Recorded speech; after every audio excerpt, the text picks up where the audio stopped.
Hello and welcome to our 7th edition of Tghat Forum. Today we're discussing the different ideologies of support and denial of mass atrocities in Tigray and Oromia.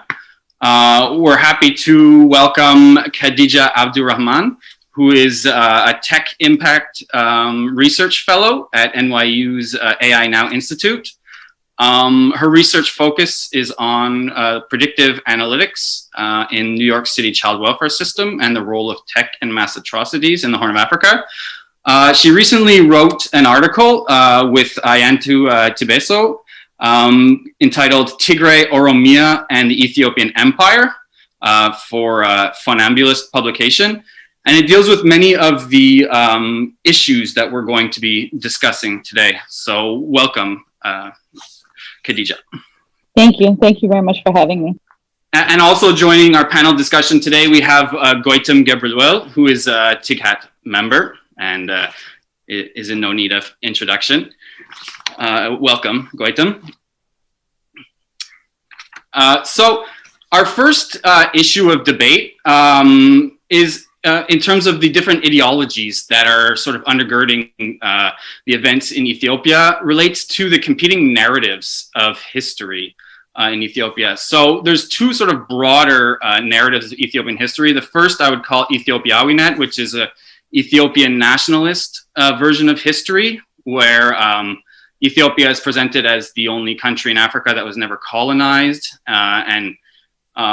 this is the idea of Ethiopia having a continuous history of statehood going back 3,000 years. And particularly in the Oromia region, there's a separate narrative that disputes this claim and sees the foundation of the Ethiopian state as starting in the mid-19th century when Menelik II conquered the southern peoples and created the borders that we see today. So in many senses, what's happening in Tigray today and what's happening in Oromia relates to this broader debate between Ethiopian nationalism and people who identify more with subnational identities. So, Khadijah, I just wanted to ask you in what ways you feel that the events in Tigray and Oromia sort of flow out of this long-standing debate about how we should view and interpret Ethiopian history. Thank you, Patrick. There was a lot there in those questions. I will try my best to address them. And I would maybe just like push back and on the idea that there's some kind of like adversarial relationship between kind of Tigrayan history and Oromia history, or that Oromia is even just like encompassed by Oromuma. But I think one, just on the idea that there's like this unified national identity that is like over 3,000 years old, is something that we see within a lot of fascistic movements. An area where Ethiopian exceptionalism is prevalent that a lot of people don't think about is ancient studies. And actually my father, who, you know, some people know about this, I've joked around on Twitter, is like an extreme, like unusual for somebody within a Oromo background, is like a hyper Ethiopian nationalist. And he, needless to say, did not like my essay. And he sent me this article by a woman in ancient studies making an argument that, like, here, look, ancient Greece and Rome and Ethiopia have existed for thousands of years. And I was like, look, the history of the nation state as a political project is like a European invention that is not 3,000 years old. So how can we even be talking about Ethiopia as a nation state from like 10,000 years ago or something like this? And he was like, well, are you against, you know, the Greek state and the Roman state didn't exist at that time, but should we still discuss them? And I was just like doing some research, and I found out that actually there is this virulent Greek nationalism that makes a very similar claim that says that we are going against the barbarians and the heathens, and we have to reclaim this like Homer's Odyssey level reclamation of our culture in order to, you know, prevail against the heathens. And so in a way, Ethiopian exceptionalism is not so much different from any other kind of state-based, fascistic, supremacist-based ideology or political formation. I think that Ethiopia's role within a larger geopolitical context or within discourse is somewhat different because of Pan-Africanism, right? And when we think about that first Pan-African Congress, who was it funded by? Haile Selassie, who had a lot of wealth at his disposal, unlike many of the other attendees, because he was running like in an empire, right? In which slavery wasn't even abolished until 1945. And to this date, we see kind of people still living in the wake of slavery and conquest, etc. Just a few thoughts that I wanted to share as far as the essay and some of the feedback that I got, particularly from Tigrayans, is one that, some people said, I realized that we're in a political climate right now where the warmongering is so intense. Like I was complaining to my cousin in Addis about my father, and he was like, you don't understand. He's not an extreme of the norm. He is the norm. So where there's such an intense hatred and demonization of Tigrayan people taking place right now, that even if somebody who's Tigray breathes, it's like, the junta is coming. And so but back here in objective reality on earth, I want to acknowledge and hold that. But I also want to acknowledge that when we're saying Abyssinian elites or that Tigray was part of Abyssinian elites, this is not about blame allocation. And, a lot of times in HOA discourse, there's this need to defend, XYZ political leader who shares your national heritage just on that basis, or that, there's like this hierarchy of harms in which, my people at this given time, won this battle or experienced this much more harm. Therefore, we're have a moral high ground against the other. It's not at all about that for us. When I say us, I say myself and Ayantu, from whom I've learned so much about Oromo knowledge production and the history of Ethiopia, and that's our PhD. Whereas my background, while my nationality might be Oromo, is more in tech. But I wanted to just say that it's like what we were trying to do with the Funambulist is how do we articulate kind of the stakes that Tigray is facing and the larger widening crisis of Ethiopian state formation that it represents to a broader audience in a way that is not confined to a moral appeal to the UN. And so a lot of the literature from advocacy groups, Oromo, Tigray, Amhara, I see is either very inward looking, or to the degree it's outward, it's a moral appeal to the UN or some kind of American state figure.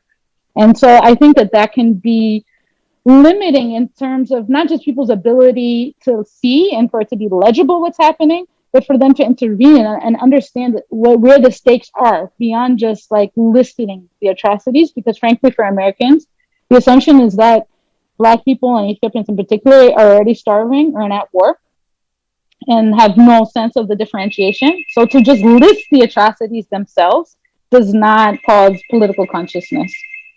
Mm-hmm.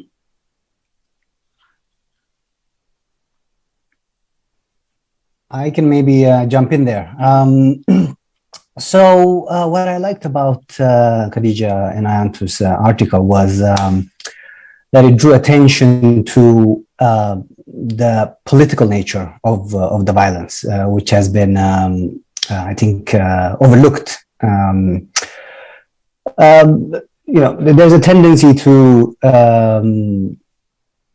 treat this civil war as if it's happening in some sort of ideological and political vacuum. What I liked about that article was that it brought attention to the ideological motivations, I think, behind some of the violence. And,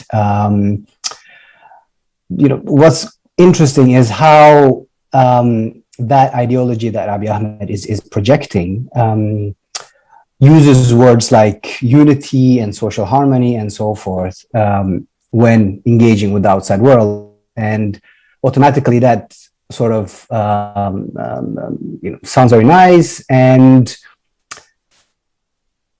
far from appreciating the very violent assimilationist, almost fascistic or certainly fascistic nature of the political program that Abiy Ahmed is trying to realize. There's been a tendency to see that as as a positive project, as someone who's trying to do something good. And I really appreciated that it, the article brought attention to the complex historical trajectory that led us to this situation. I just want to touch upon thank you, Goitom. I want to touch upon your first point, Khadijah, in terms of like the nature of the Ethiopian state, because there is a tendency in the communities that are associated with sort of the Abyssinian Empire, Amhara, Tigray, and even there's Showa and Oromo elites that were part of it, to make it an idea that it's an ethnic issue. And that's something that I think it simplifies the issue in many ways. As much as, yes, it was a project that expanded out of Showa in many ways in the mid-19th century, and in many ways imposed a certain culture on groups and a certain political systems and ways of being. It's not, when we talk about that, it's not meant to demonize Amhara or Tigray or any of these things. It's a broader issue with the nature of the Ethiopian state, that there is something baked into the Ethiopian state that is sort of itself fascistic and genocidal, and that it's not associated specifically with any ethnic group. And the issue is not ethnicity. It's that there is a fundamental issue with the Ethiopian state and how it was formed and how it's viewed and how Ethiopian nationalism is projected onto other groups within Ethiopia against their will. So I don't know if you can speak a little bit more to that sort of idea about sort of how Abiy Ahmed's ideology falls very much in line with sort of these initial founding ideologies of the Ethiopian state that he is perpetuating, and that pretty much every regime in Ethiopian history in their own way has perpetuated. Yeah, again, I mean, I think that there's almost like 4 different questions in that question. One is that it's unfortunate it's out of print now, but if people reach out to me, and I can share with you, Patrick, a PDF of Invention of Ethiopia by Sissi Ibsa and Bani Holcomb. That was like deeply informative to my understanding about the formation of the Ethiopian nation state. And I'm specifically talking about the state formation, not Abyssinia as a whole. And sometimes those things are said interchangeably. So when people are talking about, what happened in Aksum 500, 200, however many years ago, that's not necessarily what we're talking about when we're talking about the formation of the Ethiopian nation state under Menelik, etc.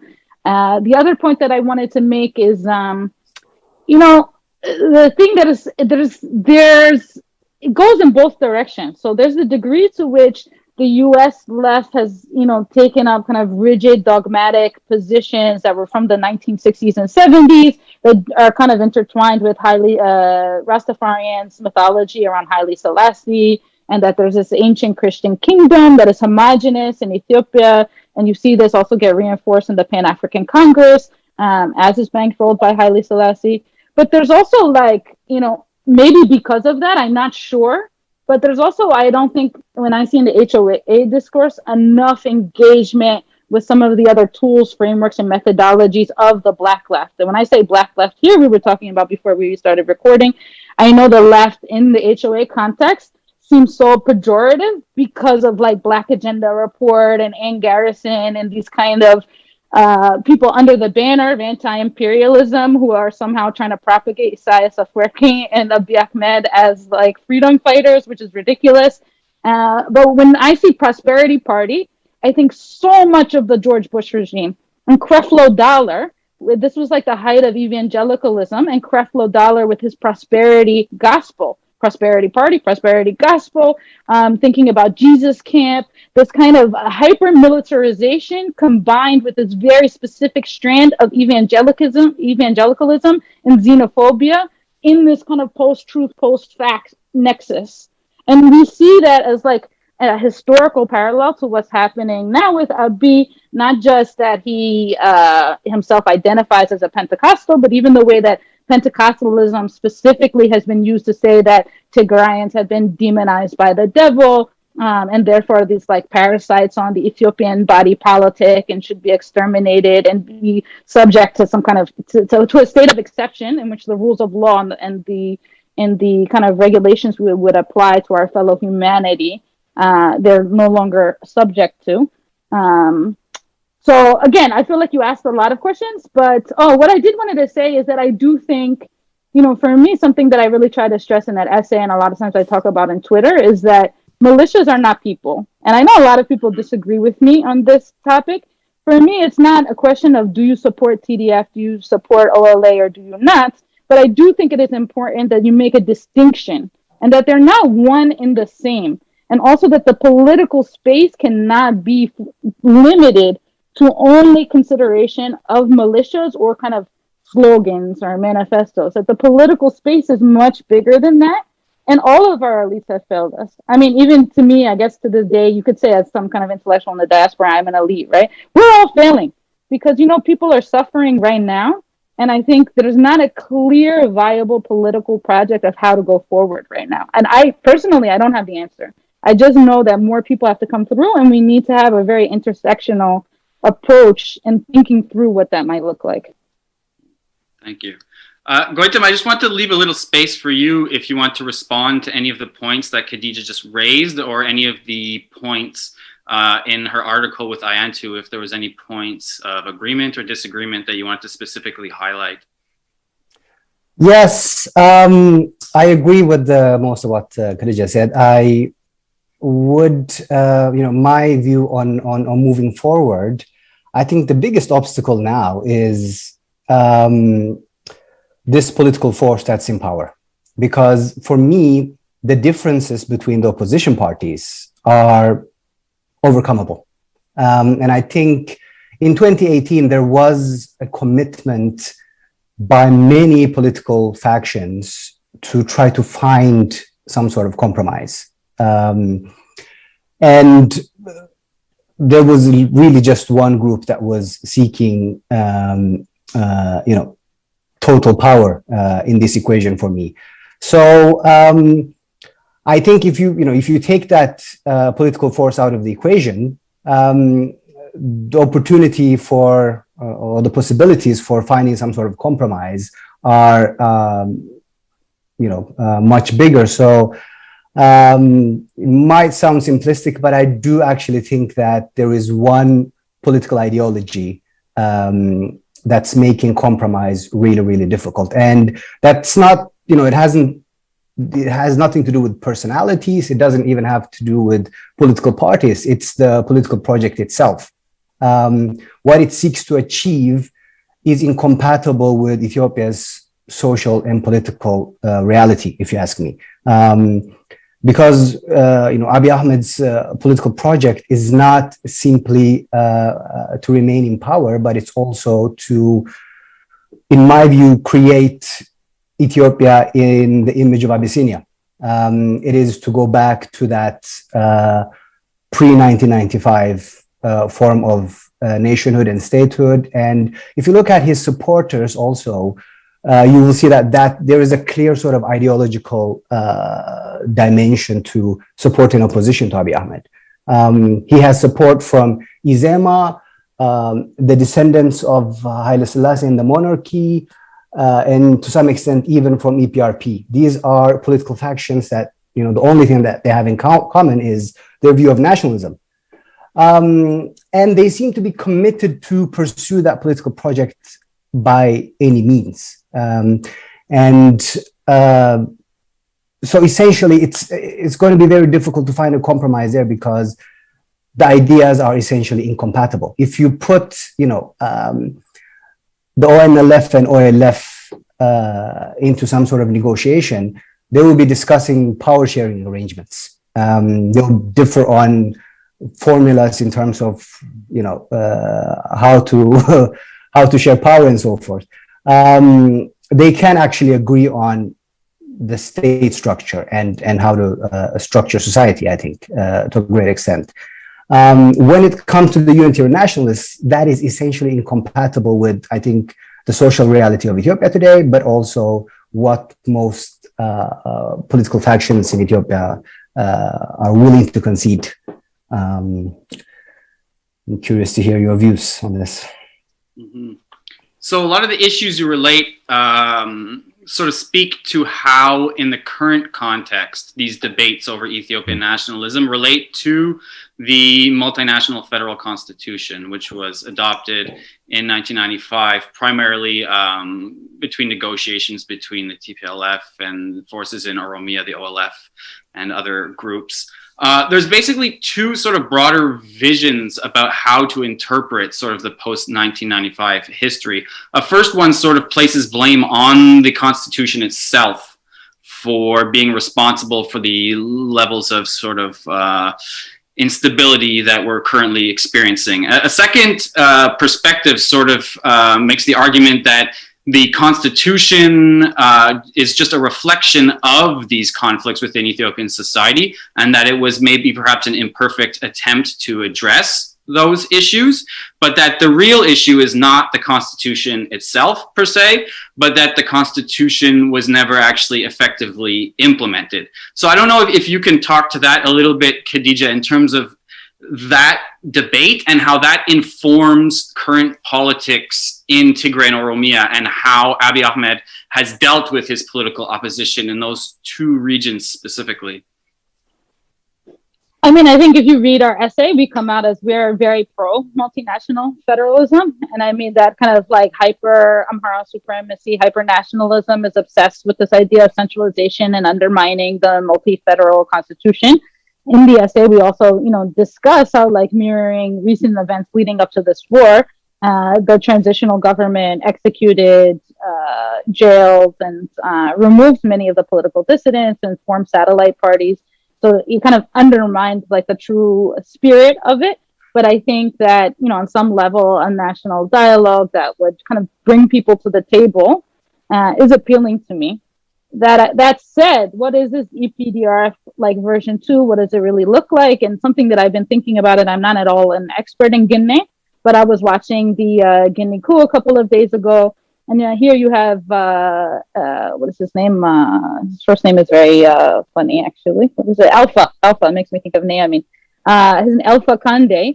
You see that he had modified the constitutional and to allow him another term, and had broken all of his promises.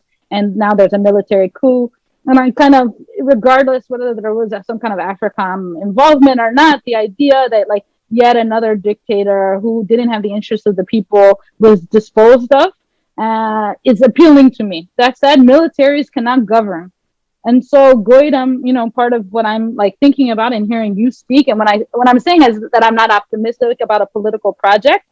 When I'm saying a viable political project for governance, I'm not just saying how do we oppose and overturn this hyper Amhara supremacist kind of political project, and how do we bring back more decentralization of the of the federal government through the Constitution. But how do we actually, I don't hear a lot of people say, like, how do we address the economic situation in which whatever kind of anti-imperial stand Belene and some of these other, like, communications people from the federal government want to take, Ethiopia is highly, highly, highly dependent on foreign aid. How do we deal with and address the agrarian question? What are the modes and mechanisms of accountability that can exist at all levels of the society? Because everyone is suffering. Who is suffering? I mean, like, the degree to which different groups of people are suffering is not uniform. But no one is benefiting from, like, operating in a society when the only time, like, this is the ridiculousness for me. Anytime Amharas are featured in the media is to accuse somebody else of doing something wrong. This is also not good for Amhara. It's like there's no life, there's no existence. We have no free press.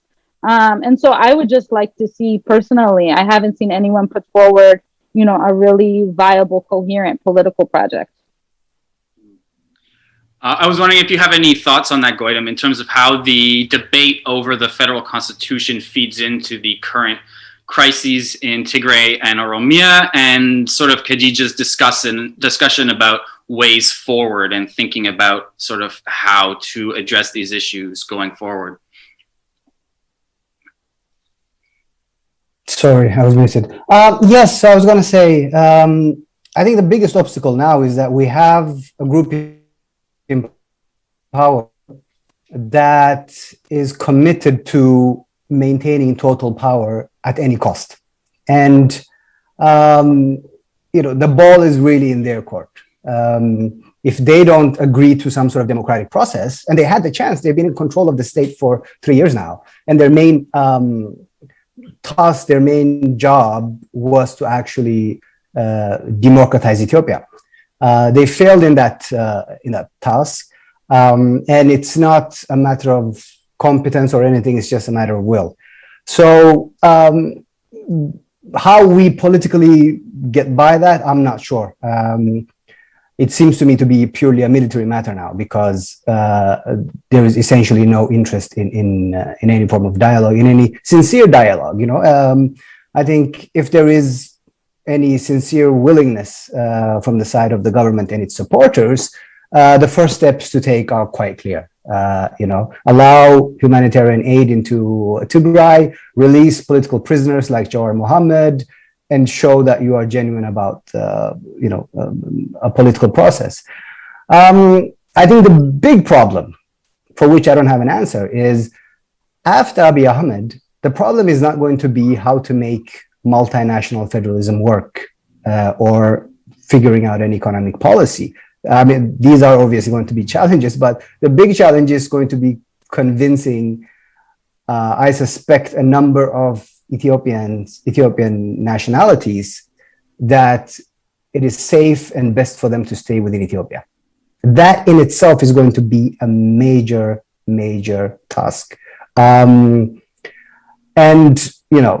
Tigrayans in particular, but other nationalities now have lost, the impact these last 3 years have had on intercommunal trust cannot be overstated.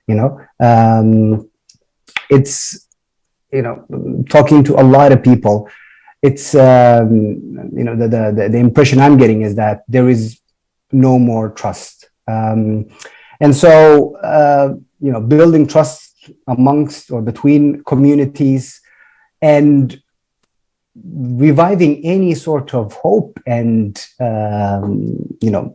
attaching any form of value to the idea of Ethiopia now after all of this is also going to be a big task. So we have an immense political project ahead of us after this war.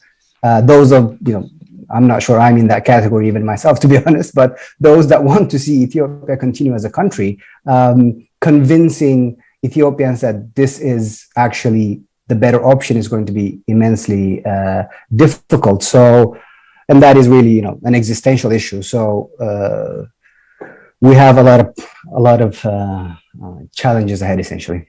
Mm-hmm. And one of the sort of getting more deeply into like the nature of Abiy Ahmed's ideology, like what is his specific ideology? How does it differ from the past? I mean, if we're talking about how he has articulated it, it's this idea of medemer, which is the idea of synergy, of merging, how, in theory, it's the idea that all of Ethiopia's people sort of combined and that they sort of organically create this idea of Ethiopian nationalism.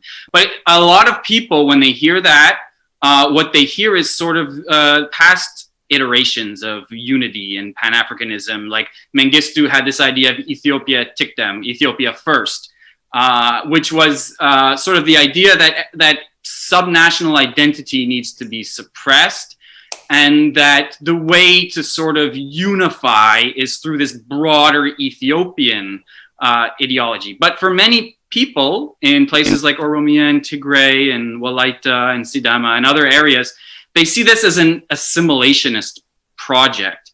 So I was just wondering if you could speak, both of you, but maybe starting with Khadijah, speak a little bit to this idea of like Ethiopian nationalism using the language of unity and even Pan-Africanism, but whether this is actually a unifying message that is going to be able to keep Ethiopia together. Well, I mean, one, just on the Pan-Africanism, I kept mentioning that Pan-African Congress, and, one of the three major foreign policy initiatives that Haile Selassie had was promoting Pan-Africanism, specifically because it would maintain the power of nation-state leaders and kind of eliminate from visibility from the international community's perspective these sub-regional identities, these sub-regional nationalities, and their complaints, which could undermine the legitimacy of nation state leaders as these kind of freedom fighters. That said, at the end of the article, I quote a scholar whose work I've been very interested in named Bador Alagra, and in her conversation with Sylvia Winter. And she's been working on a book, and there's an article called The Interminable Catastrophe that has informed a lot of my thinking, because Ethiopia is a record on repeat. Like what has happened to Tigray is unique, but it is not exceptional. It's not even exceptional for Tigray. Like we have seen this just a generation ago, Tigray being bombed, being starved, being forced into the Kuba camps in South Sudan. And it's not, the state of disaster is not exceptional for large portions of the nations and nationalities and peoples in Ethiopia. And a lot of them, think Oromos are the most visible of the others, right? We know that Oromo Media Network has been shut down. But most of these nations and nationalities, nothing has even been written about them. People don't know. We have this kind of general number of 83. But what is the condition of them? We do not know. And I think that it's very important that we figure out ways to elevate the voices and the perspectives and the knowledge and the archives of the people on the periphery. Because if we wanted to understand what's happening right now in Tigray, if people haven't, it's very triggering, but if you haven't already, read the Human Rights Watch report and Al Gadin. Because when you read this report about the systematic torture, execution, incarceration of women with their children, sexual assaults, like people being detained indefinitely without charges, the fact that so much of this was funded through money that was appropriated from military funding by the U.S. for the purpose of the war on terror, you see a blueprint for what happened in Tigray. And so, I think that it's important while we make a distinction and we articulate what is specific about Abiy Ahmed, that the greatest irony that's on and on about the Northern Command in the 27 years is that he rose up in those ranks. Abiy Ahmed's tenure in this government, his political project did not begin 3 years ago. And so, we have to think, and frankly, a lot of Oromos, and I'm not the only one, were very suspicious when he came making all of these promises. Most famously, though, there's Alwell, who initially endorsed him and now has flipped to the other side. But many people were critical, and many of the most critical didn't even have access to the internet or to the kind of platforms where they could express their disagreement.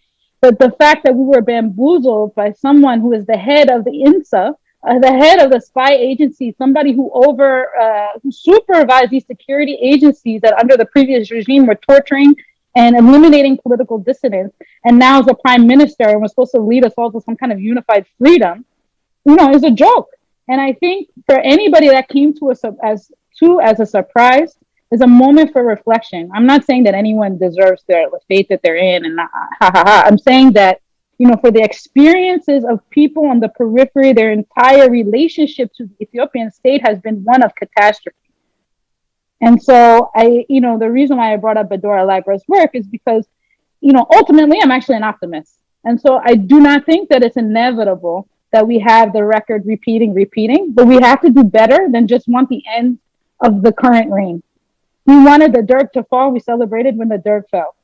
A lot of us wanted, EPDRF version 1, PPLA, however you want to refer to, fall, and now we have the next thing. It's not enough to want an end to that which is oppressing us now. And this is why I'm very interested in what is the next political project. How do we think about it differently? Because people's lives are on the line. Do you have any thoughts on the points Khadijah raised, Goitom, or on the specific aspect of Ethiopian ideology proposing to be unifying, but in fact being quite divisive? Yeah, I think, as I said earlier, I think that's the biggest obstacle. I am afraid of the damage that this particular experience have had. And I think it comes, we have to sort of see it in a broader historical context. This comes after 91, right? So, I was alive in 1991, and a lot of the people that are going through, a lot of people that are suffering now, they were grown-ups during the transition in 1991, and they're experiencing it twice, essentially. So I think that historical dimension is important. If it's the first time, you might sort of, with relative ease, get over it and be able to trust again. If it's repeated within the lifetime of individuals, then I think it's going to have a big impact on the decisions people take after this war. But I think more broadly, I agree that we need to look beyond Abiy Ahmed, and what I see now is really a dysfunctional society. You know, it's not just Abiy Ahmed, it's not just the Prosperity Party or the EPRDF or the regimes before that. There is really something at the societal level, and we see that in the way people relate to injustice, right? People have no problem with injustice being committed by members of their own ethnic group and react the way they do when elites from other ethnic groups commit such atrocities. And so, I mean, for me, the question now after Abiy Ahmed is, can this society be functional? Because one of the things that we need to be functional, for example, is that we need to actually have, I think we must have some sort of democratic system. And with this type of behavior, with this, almost instinctive willingness to support human rights abusers from our own ethnic group and oppose them when they come from other ethnic groups, with this, essentially systemic double standards that Ethiopians apply when interacting with each other, making a functional society out of that is going to be very difficult. And one of the solutions that might work is really to deepen the federal arrangement and make it a confederal arrangement where a lot of the decisions in terms of allocation of resources and decision making are very local at the regional level. Because what I see is also that people are willing to, people are very tolerant when it comes to failure from within the ethnic group or within the nation. So within each region now, you see opposition parties, or in most regions, you see opposition parties being very lenient towards the autocracy of their regional governments. Our reaction when the autocrat is from our own ethnic group is much more, is much less violent and much more compromising. So, it seems to me that we can function at the regional level. Societies are somewhat functional, but when it comes to international or inter-regional politics, it's absolutely dysfunctional. And so I agree that's going to be one of the issues that we need to solve or figure out post-Abiy. Mm-hmm. Do you have any thoughts, Khadijah, just going forward on the idea of confederation or any other thoughts? Yeah, I was just going to add that, I think how we define the solution is very much predicated on how we define the problem. And one of the problems is that it's very difficult for us to know ourselves. I don't mean this in so much of a psychological way, but I mean, I can see that even the present is very quickly being rewritten. I kind of tweeted about this the other day, that the EU had, a conversation about what's happening. And it was along the lines of, there's atrocities on all sides. We just kind of have to stop it. And, for those of us who have been following the conflict very closely, it's very clear that the federal government, mobilized the arsenal of its entire state apparatus to try to annihilate one segment of its population, invited Eritrea in TDF, and might be expanding into Amhara and Afar, and may have committed some atrocities, but there's no symmetry. One segment of the population is being annihilated specifically, And then in Oromia, we have this like kind of ongoing state violence that's not counted, etc. But the present is already being rewritten so quickly. And it's very difficult to have access to that information. You know, a lot of people were excited when they saw our essay, and I'm not saying that we got everything right, it's perfect, or that it's all encompassing, but there's not enough space like that on a larger Western outlet, and, you know, like basically not on the blogosphere, not something that's just enumerating the violences, but can kind of take this comprehensive look. Even if we want to think about what happened under Zenawi, part of the problem is that there's a whole group of people who had these like horrific experiences, very little, relatively speaking, written about what happened during quote unquote 27 years. I mean, I would contest that like that's even a way to think through it. But because we don't have free press, because we have this asymmetry just in the ICT or the telecoms infrastructure where not everyone has access to the internet or phones and all of this at different times, our collective memory is so fluid and so mediated by these different relationships where we don't get the chance to know each other's history. And I think on a practical level, I'm very interested in a kind of a post-state politics. I also wanted to share, there's this amazing piece by Aman Siyam, revisiting the Black man's burden in Eritrea and the curse of the nation state, thinking a lot through Tigrinya knowledge production, the formation of Eritrea, and kind of what happened with the DERB, with the Israeli cluster bombs that were designed by the US, and just thinking through A, how internationalized the geopolicy is, and B, what does it mean to like rely on local indigenous knowledge forms of governance? And if we can't abolish the state, what is a different type of relationship that we could potentially have to the state that is less harmful? And there was one last thing, but my daughter came in and now I lost my thought. I know. I wanted to just mention one last thing.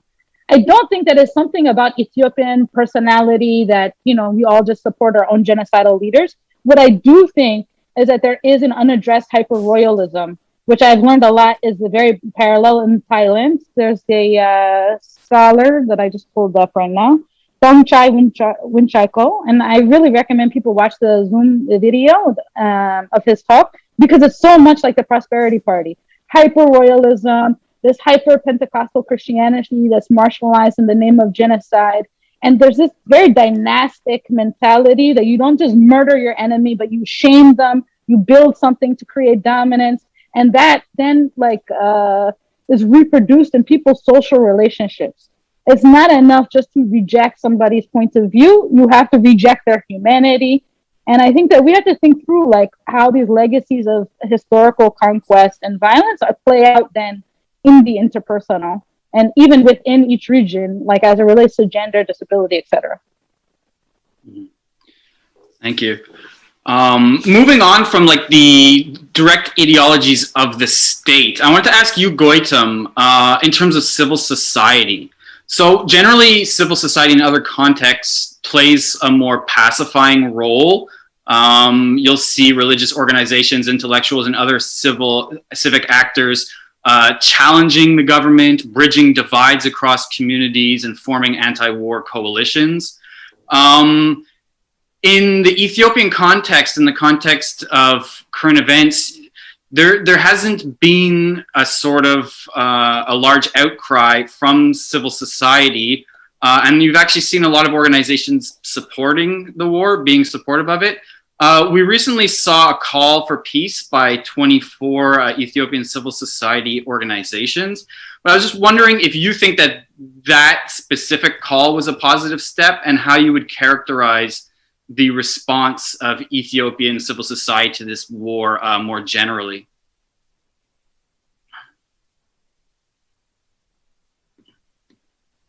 Sorry, I lost you there. Yeah, civil society. I think in civil society we see essentially the divisions that we see in the rest of society. I have to say it's been very disappointing to see the lack of sympathy and solidarity from parts of civil society that a lot of Ethiopians were looking to during the war.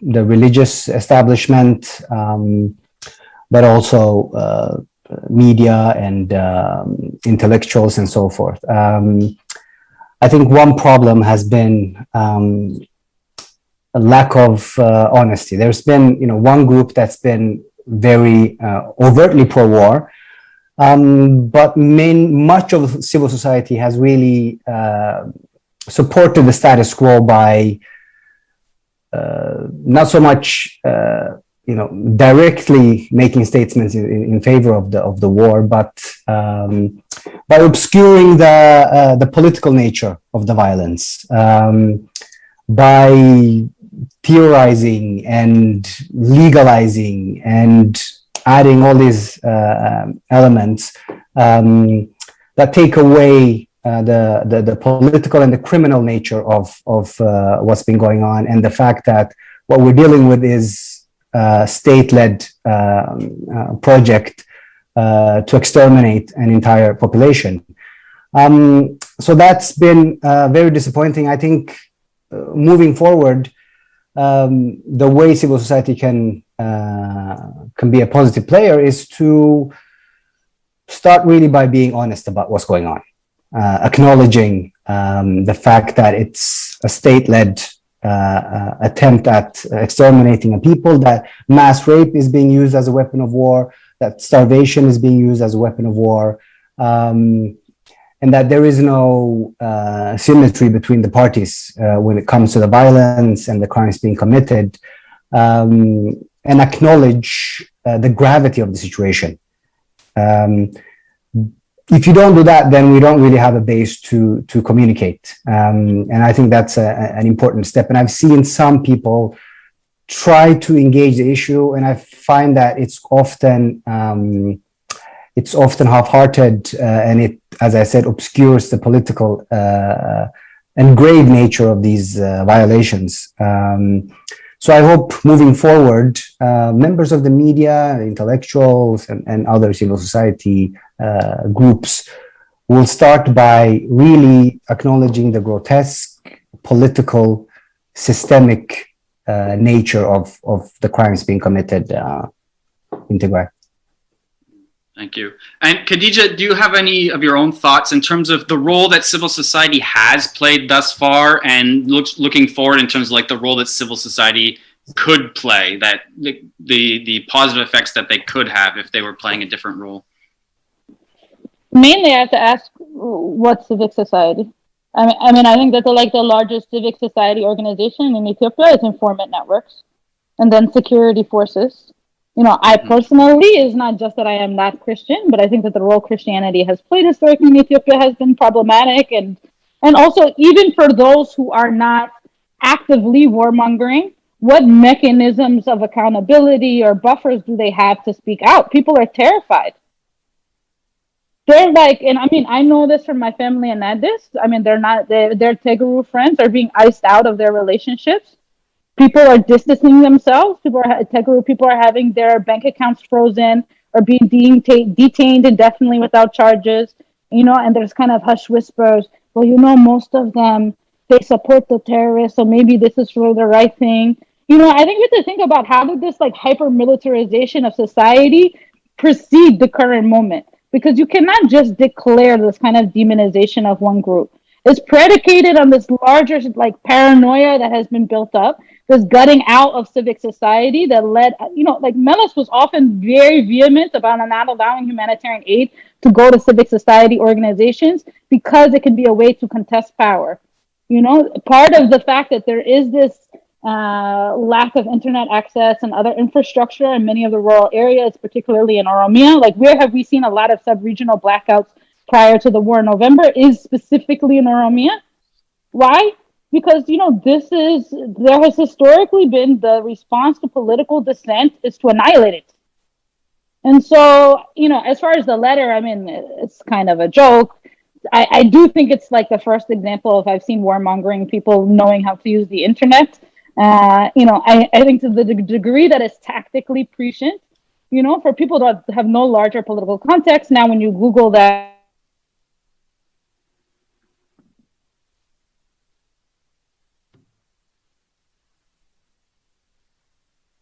it's a little bit laughable other than that.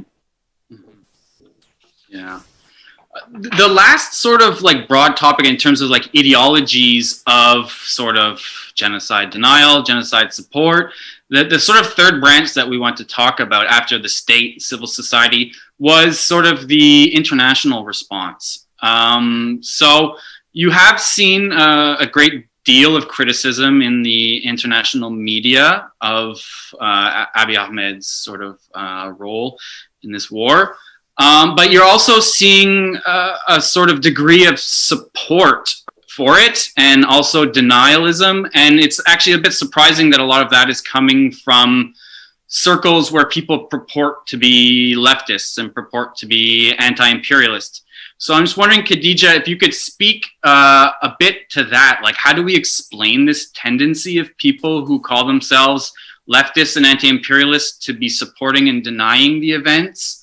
And maybe also to speak a bit to like what an international leftist response might look like. Yeah, I mean, I think I said this to you a little bit before we started recording, but I do want to be careful to say that there is a left that exists, and they're not all like warmongering propagandists that have like become InfoWar mercenaries for hire, and it might appear that way on the internet. Is to leaving aside like the clear kind of financial ties to different state governments, and I'm sorry, I have a lot of kids, and so now they're starting to make noise. You know, the ideology of tankyism, or this leftist support for any kind of authoritarian regime if it opposes U.S. imperialism, to my understanding, comes from I think he was a Wobbly from International Workers' World, a man named Sam Garci, and the belief system here is that multipolarity is what's required in order to overthrow capitalism. And so the U.S. is the imperialist core. And in order to overthrow the U.S., you have to support other authoritarian nation states because that multipolarity will ultimately end to the whole thing. And in this worldview, anyone who brings up, say, you know, that Isaias Afwerki is like incarcerating people, right, is a CIA agent or a lapdog for imperialism, because the primary objective is to overthrow imperialist capitalism, which requires supporting these authoritarian nation states.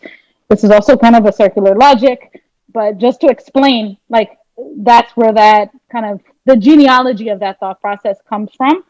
And also to understand that when you look at something like what is it called, HOA PALS and Black Alliance for Peace, their statement on Tigray, it's not just wrong, it just seems to lack basic understanding of like any of the political history. It doesn't seem to have any analysis, right? It seems like a joke. They don't seem like that on other issues. So if you've only encountered them around, like, say, the incarceration of Black people in America or opposing Zionism and the Israeli occupation of Palestine, you might not know that these people are totally like off the Richter scale.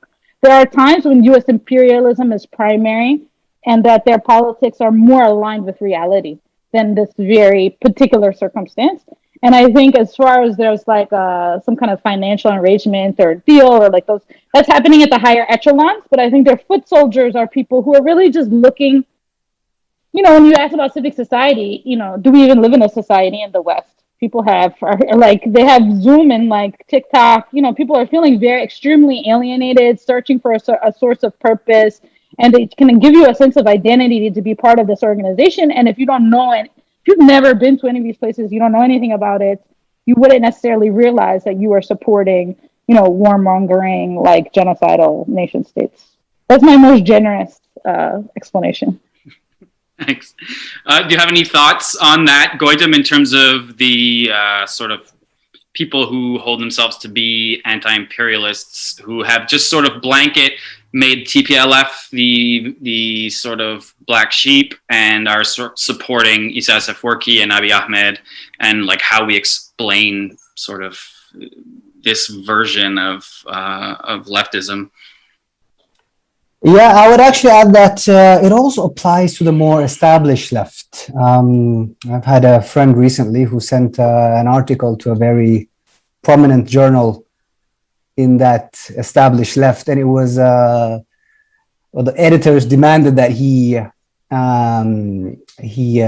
toned down his criticism of Abiy Ahmed because they supported him given his opposition to America. So or given his conflict with America recently. So it seems to apply across the board in that ideological spectrum. And it's quite disturbing, I have to say. I didn't think that I knew that there were some people that were that narrow-minded, but didn't know that it applied to so many. The problem with this thinking is that we Tigrayans, Ethiopians, and perhaps even Africans are mere pawns in their little feud with America. And again, this comes back to what we talked about earlier with Ethiopian elites. There's a general reluctance to accept the gravity of mass rape. You know, this is not a this is a very grave crime. A very it's also historically unique in that I don't think there are any governments today that are using rape at this level as a weapon of war against their own citizens. So being willing to flirt with these types of atrocities, being willing to support people who commit these types of atrocities because of some theory that you have about it leading to the greater good is an incredibly disturbing way of thinking. It's extremely immoral and unsympathetic. And the fact that so many also established people on the left, think along these lines is a disturbing thing that I just discovered. I didn't know that these ideas existed. So pretty new to me. Mm-hmm.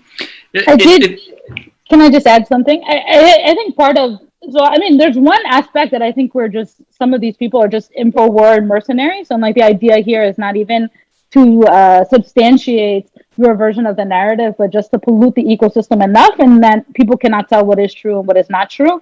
And for an authoritarian government like Ethiopia, if they cannot effectively convince, XYZ set of people of their narrative, having that confusion is good enough, right? But I think part of the material basis and of why we see this disconnect between, like, say, in academia, critical Black studies and African studies is what we're seeing. Like, Black studies and ethnic studies was formed as part of the 1960s and 70s in America, right? And you see some section of those radical leaders were incarcerated or assassinated. The other group of them became academics. That's Black studies. In African studies, in area studies, there was a lot of infiltration by the FBI and the CIA. This is like not a conspiracy. I just like documented stuff just nationally. And so most of the radical people were pushed out of there. And then it's kind of reconstituted. I mean, I haven't been around a lot of African studies lately, but I find that from a disciplinary point of view, they're very disconnected. And so I would say the majority of people who I legitimately think are left, and I think there's a point at which people don't necessarily identify with that label who are not white. It's just like one aspect of it. But to the people who are politically progressive, that are really engaged around Black studies, I think that they don't know about Ethiopia. They do not know about Africa, and I do think that they want to, but there's not a lot of infrastructure to support that learning. Like when I went to go Google early on in the war, Oromos were being accused of being terrorists. I Googled, are Oromos terrorists? I only received results that verified my query. The results were all from Burkina.com, and they said Oromos were terrorists. It is not easy to understand what is going on in the Horn. That's one. Number two is the last thing that I wanted to just say about kind of the genocidal logics that continue to play out, like in our political scene and in our families. It's kind of similar to now abolitionists in the US talk about carceral logic. So it's not just people being incarcerated, but you see the way 4-year-old Black boys are suspended and expelled from school, that they're placed into isolation and timeout. It's like all these different ways that when we approach someone, our way of addressing harm is by demonizing the person who caused harm rather than addressing repair. So I see a lot of those genocidal logics, not just coming from the state to the people, but it's more of a complex dynamic that's propagated in a lot of different spaces. And I wouldn't blame this on any group of people. But yeah, even now when I'm reflecting on so many of my experiences growing up, it's a lot more clear, like, how did we get here? Mm-hmm. I find a lot of like sort of those takes, they sort of focus on the fact that it is true. Like, obviously, the EPRDF government in many ways worked alongside the United States government in implementing its war on terror in Eritrea and Somalia. And there's like legitimate criticisms of that. But there's a sort of black-white mentality where, like you said, people that are generally prison abolitionists are supporting Isaias Afwerki, who, you know, is basically running a prison state. And they're holding him out to be some anti-imperialist because, yes, he opposes AFRICOM, but also at the same time, you know, he has historic ties with Mossad. He lobbied for American support before the TPLF government actually won out. Until recently, the UAE was launching missiles into Yemen. So I don't know, to a certain extent, it's maybe that people don't know about these things, the ones that it's more organic, their viewpoints.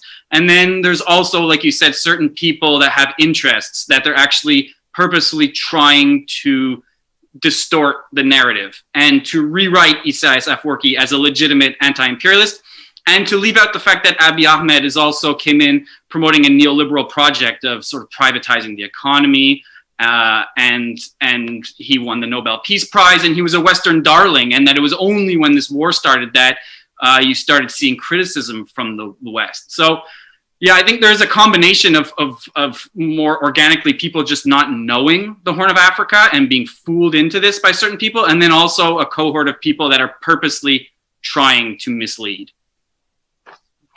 Yeah. But just moving on to a sort of last final point I wanted to discuss, because I know your expertise, Khadijah, is in tech and data analysis. I just wanted to sort of discuss the difficulties that we encounter on the ground documenting the atrocities. Because as much as we all agree that, you know, we shouldn't just accept a report as being true, we also shouldn't be denialist and be denying reports when, you know, they're on maybe what's perceived as being our side. The lack of information on the ground, the fact that, you know, power and telecommunications are blacked out, that journalists are arrested, international aid workers are being blocked.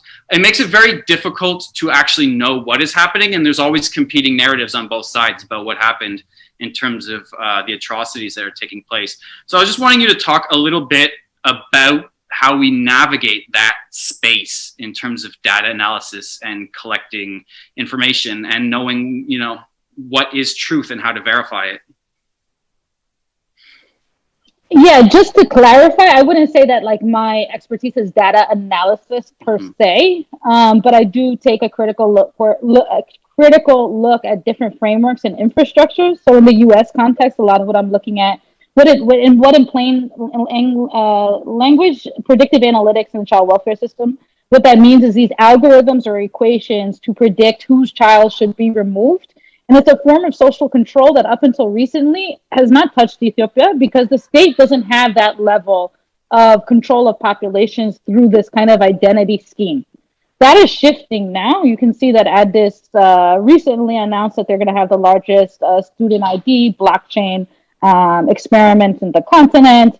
There's Engine Room and Advox did an article about IDPs in Addis, and they're having biometric identification in which the people have no control over it. Over 60,000 refugees have fled into Sudan from Tigray, and you know, part of their relationship with the World Food Program means that they'll have biometric identification, and this means not just fingerprints, but their eyes scanned. A lot of the people who decide this governance come from Facebook, come from Safaricom. Much of it is stored on Amazon Web Service. So a lot of people think about Amazon in terms of like the commerce stack, buying and retrieving things. But the major way that Amazon penetrates the whole world is through their cloud storage, through Amazon Web Service.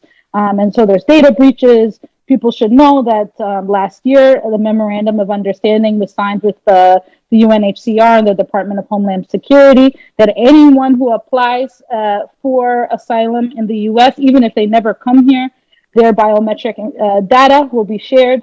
There's already proposals to do kind of like the predictive analytics or the algorithms that I'm looking in child welfare out of that refugee data to predict who's most likely to be a terrorist. This, just to be clear, is like pseudoscience, right? I mean, there is no set of like demographic features that's going to let me know that you're a terrorist. The category of terrorist is, you know, very highly subjective. and is really just used to legitimate a state of exception in which the laws don't apply, et cetera, et cetera. But so that's one aspect. And as far as like my concerns about the reports on the ground, it's very intentional that we don't see most of what's happening. I mean, and it's a testament to the level of violence that has been directed at Tigray that we have any sense of the level of horror that has been visited upon people, because it was very intentional that the war was preceded by a telecom blackout to control the circulation of images. On some level, there's a kind of self-awareness there, right? We can't control the narrative. We're not good at that. Let's just limit and prevent that kind of series of images from circulating. Because when you think about it, ICT, telecom infrastructure means that every individual with their phone is buying a node in that infrastructure. It's inherent, an aspect of it is inherently decentralized. So for a federal government that is trying to enforce centralized power, that kind of decentralized infrastructure is anathema. And so to me, I think we just have to be very mindful of that when we're interpreting the news, because, it's not just, it's Oromia. What I keep trying to emphasize is that we know that it's not being reported. There's so many nations in Ethiopia that we don't even know their names, even if we're from Ethiopia. When we want to talk about shortcomings of multinational federalism, come on, we're not in there. Like this level of silence is so huge. We can't fully understand and have a full analysis of the current situation when people don't even know that there's war outside of Tigray. People have no idea what's going on in the south at all. A Fire Liberation Front was fighting before this. People don't know. There's not access to basic information. And the last thing that I'll just say about tech is that one of my concerns is that in the African context, not just Ethiopia, there's a tendency to be techno-determinist. And so, for example, looking at satellite evidence generation for mass atrocities, this can establish that a particular action has happened, like this village was intentionally burned down versus there was a weather, that there was a fire that spread, right? It can be used to kind of cross collateral circumstantial information with various remote testimonies. It cannot establish culpability. But beyond that, one of a larger concern that I have, and this is from reading the work of Nathaniel Raymond, who founded the now closed Harvard Signal project that focused on satellite evidence generation for mass atrocities in Sudan. One of the things that they found was when these images were used, and they went back at the point in which the Amnesty report was published, they went back 6 months, 1 year, 3 years, 5 years. And this was substantiating state violence that actually happened, that they had significant testimony from a number of actors. They found that those towns had increased state violence because of the visibility that they had then had in the report, which is kind of counterintuitive. And so my point being that people always think tech is going to solve everything. Not only is it not going to solve everything, we cannot begin from the tech. This is the same thing with social media. It's not about Facebook causing polarization. It's about how does our current political context interact with and is mediated by the tech. It's not such a linear cause and effect. Anyway, I talk a lot, but I hope that was helpful. No, it was really interesting. Khadijah and Goitom, both of you. I think we're running short on time, so I'll have to wrap up our discussion. But I just want to thank you both again. I think we were able to cover a broad cross-section of issues in terms of the ideologies that undergird and underpin sort of the events in Tigray, Oromia, and other oppressed nations and nationalities in Ethiopia. So with that, I'm going to end this 7th session of Tghat Forum and say thank you to all our listeners once again. Okay.